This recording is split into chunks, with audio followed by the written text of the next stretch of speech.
Welcome back to Fresh Outlook, everybody. Maybe President Obama is taking a cue from John Boehner because he started out this year crying a lot like the former Speaker of the House. He is choosing to champion gun control. He is redefining who is a gun dealer, and he's also promising more money for mental health. Once again, he's issuing orders, not passing laws. He is making executive orders that many people say are un-American. Let's say hello to our Fresh Outlook guests. I am joined by Jackie Guzda, Bill Rosenberg, and Mike Veny. And Mike, you are a speaker on health, mental health. Tell me a little bit about your background. Mental health. I'm a person who lives with mental health challenges. Some people might label me as mentally ill. I've been in a mental hospital 3 times in my life. Really? Tried to take my own life at age 10. So I have a unique perspective in that I bring in what it's like to live with mental illness. And at the same time, I have a regular job and live a wonderful life. And you would never know it from looking at you, so there go all the stereotypes out in the world. You can't see it. Exactly. Okay, we're also saying hello to Lance Simmons. He's the author of the book Fractured. And I'm going to actually start with you, Mike, because I thought the most interesting aspect of what President Obama wants to do is to put more money on mental health initiatives. Do you agree with the president's efforts? Tell me what you think. I agree it's important to put money into mental health, but the whole mental illness and gun law stuff they're 2 separate issues. And a lot of times we associate someone commits a mass shooting with mental illness, but it's not always the case. Some people just decide to do evil things, and they can do that whether we have guns or not. Right. I mean, I know, Bill, you take a little objection to what Mike says. That's been my point about all of this.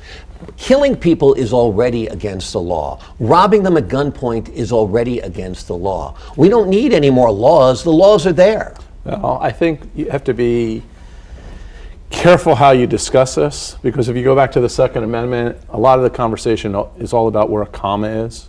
It's not really about what the words say. I mean, right. None of the people that are really pushing gun control, anti-gun control, are really talking about militias, but that's what the Second Amendment talks about. And that's open to debate. That's a lot of people feel that the right to bear arms has to do with militias, which are little military groups, not individual rights. So if we get beyond that, okay, what we look at in 2016 is that mostly conservatives are kind of warming up to Obama's idea that let's spend a lot of this money on mental health. And Democrats and Republicans can both agree about spending money on mental health. And as a result, there's some connection there. The problem, though, is that people who are killed by guns are not just killed by crazy people, okay? Sometimes it's a young child that goes into the drawer and gets the gun out of the drawer. Sometimes people die. People don't realize this, but when someone dies, that gun doesn't disappear. Right. Bill, I think you're absolutely right. Sometimes a kid takes a gun out of the drawer and shoots mommy and daddy, and it's horrible. You hear it all over the news. But that's not what our huge numbers of 30,000 people dead in the United States are. It's kids in Chicago, Detroit, New Orleans, killing people. That's what it is, and they're not kids, they're teenagers and young men. A lot of those people that you're discussing didn't get guns legally. Right. Okay. And so the laws are already there. We don't need new laws. Well, no. The law is basically, first of all, I think in fairness, you have to recognize that President Obama is not making new laws. He's clarifying them through executive orders. He's not asking Congress to pass a new law or change things. He's clarifying who is a gun dealer. And what happens is when legislation gets passed, there's often these statements that don't have enough fill-in, in other words, defining them. And I think that's what's really going on. Let's turn to Jackie. Jackie, I went to Chicago last weekend. When I went to my hotel, there was a picture of a gun with a slash through it. It was a no-gun zone. To me, that was an invitation for bad guys to come in there and commit crimes because they knew law-abiding folks like myself wouldn't be carrying. What say you? No, not at all. That's a very flawed cause and effect relationship that you've got there.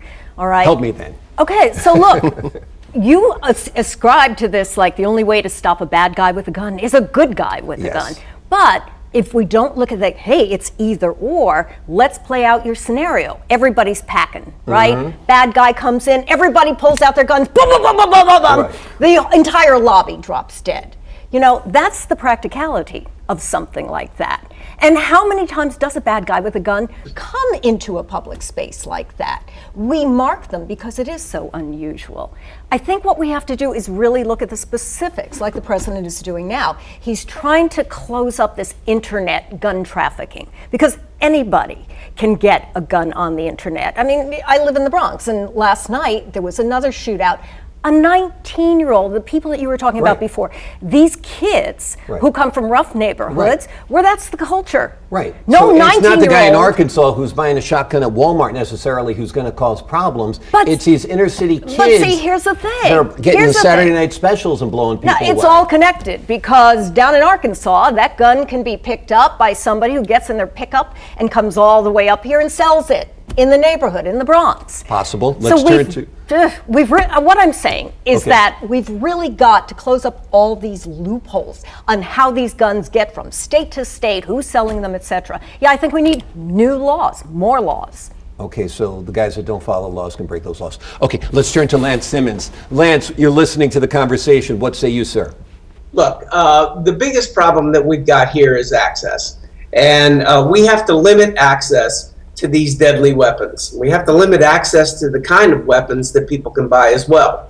But there is an absolutely indefensible opposition out there to even determining whether someone should or should not have access. So if we look at universal background checks, that should be a proposition that everybody agrees on. 90% of the people, 90% of the citizens of this country agree with some sort of background check. And the only thing that we're trying to say here, I think, which makes reasonable sense, is let us put some parameters around who can get what kind of weapons. And this is certainly something that the president has tried to take on this week with universal background checks. And it is certainly something which should be amenable to everyone. Just because a small proportion of people have this paranoia about they're coming for our guns, we should not let that stand in the way with a reasonable policy.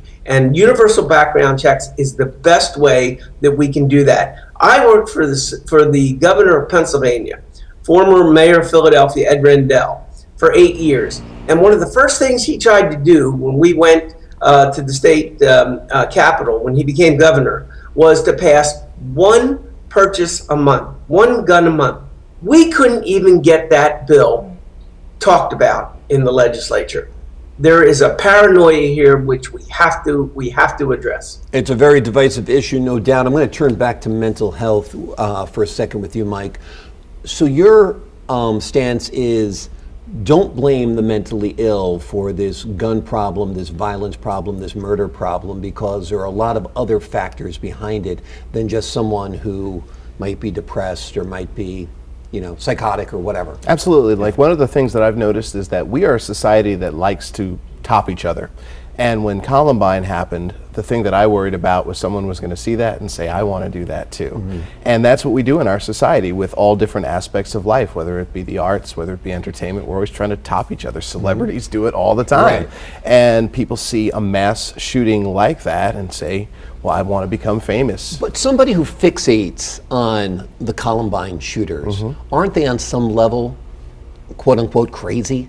Well, I mean, because, it's like when they talk about like recruiting members from ISIS because of Donald Trump's rhetoric. I'm not going to go get a gun and join ISIS because I hate Donald Trump. Well, that's a great thing that you said, because people talk about that a lot. Is a terrorist a person who's living with mental illness? Is terrorism a mental health issue? In a way, it seems like it. They're so seems tied like it into could an be, ideology. but I believe that you can be evil. You can do evil and also have mental health issues or not. They're two separate things. I could be stable up here, but I just decide that I don't like you. Wouldn't part of the question be, though, if you know someone's not stable, would you want to allow them to have a gun?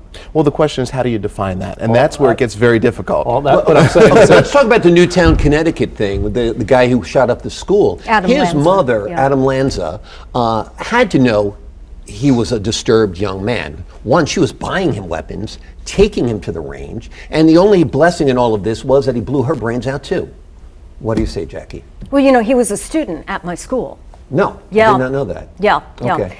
And here's the thing about that. he was going under so much medical care with his mental illness. His mother was really on top of that. She was going to move them from Connecticut out west somewhere because he could get better care, because nothing was going on. Now, her guns were legal, but he broke in and got her guns. Those guns were obtained legally. That's what I mean. I mean, if we cannot, truly, and we cannot, draw a fine line. Somebody's sane, somebody's insane. There's no clear line there. It's very fuzzy. Right. But if people are undergoing things like mental health issues, etc., that's kind of a red flag. And maybe we should tighten up the laws that guns cannot be allowed in households where people are like that.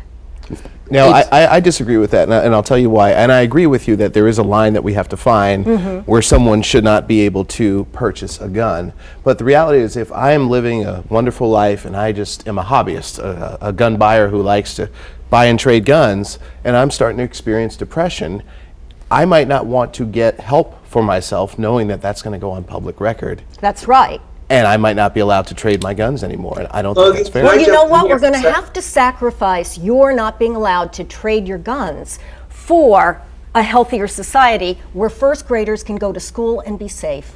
Let's get Lance in on this conversation. Lance, what say you about our discussion so far? Let me tell you what I think the definition of mental instability and insanity is.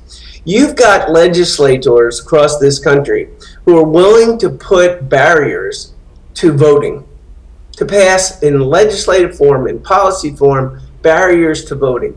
Yet those very same individuals are unwilling to entertain any barriers, any tests whatsoever for gun ownership. That is absurd and insane.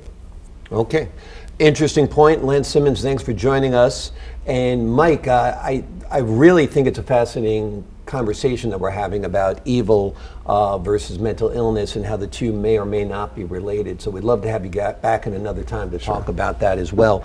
Bill, I'm going to let you have the closing word on this topic of gun control in America. I think the reality is we have to face this struggle in society between issues of privacy and issues of security. Part of it is about guns, okay? Part of it is about ISIS. Part of it is about the internet. And basically people are very uncomfortable giving up their privacy, but in large part they've made a determination that security is more important. If you ask people what they value most, they value security more than privacy. But the people that are really pushing privacy are also the ones that are really going to push the right to have that gun and not to have to tell anybody about it and have free, unfettered access to it. Also, a big part of the problem is it depends on where you live. If you live in New York City, I don't want everybody packing. But if I'm living in Vermont in a cabin, you know, and it's going to take 15 minutes for the cops to get to my house, I want a shotgun. Mike, I'm actually going to give you the last word. What do you want the folks at home to know about this topic of guns and mental illness and the president's initiatives? I think it's important to have both conversations and to keep talking about it. Again, there's no right or wrong, but we have to get really clear on where the line is, as you said before. You know, and if people got paid for having mentally ill people in their families, I'd be a rich man. So it goes around. I think everybody in my family is on Prozac, so you know, you never know. Yeah. Anyway, when we come back, it is time for the lightning round, where we talk about the week's interesting stories in lightning fast fashion. More on that after this.